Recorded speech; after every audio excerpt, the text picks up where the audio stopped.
For most of American history, public education included civics, the study of how government works, what your rights are, and how to exercise them, alongside the things still taught today like American exceptionalism, the Bill of Rights, and the system of checks and balances. Today's students might still learn most of these things, but at some point, school stopped being about instilling civic participation. By the 80s, civics education was gutted, and schools became factories designed to produce workers, not citizens. By the time I was in high school in the early 2000s, most students had never taken a standalone civics class. Many, including me, might not have even fully understood it as a concept. It had been watered down or folded into general social studies. This seems to have been a deliberate bipartisan effort over many decades.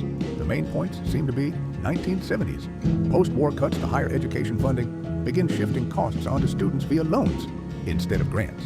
1980s. The federal government slashes education funding by 50%, and Reagan attacks teachers' unions. Public schools are underfunded, while private schools are framed as the answer to an educational crisis. 1990s.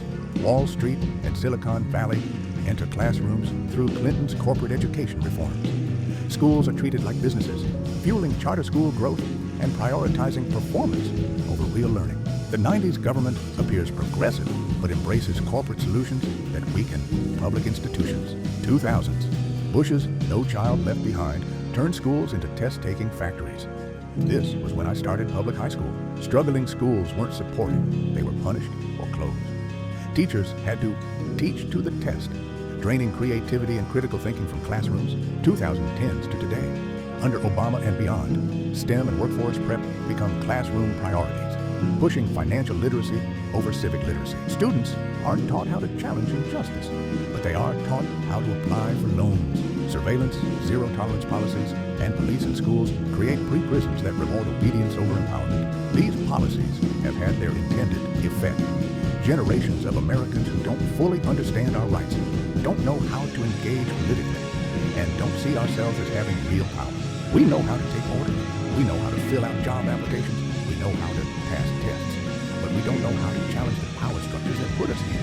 I stress this was by design because the reason is easy to see. An informed, engaged public is dangerous to those in power. A confused, apathetic one is easy to control.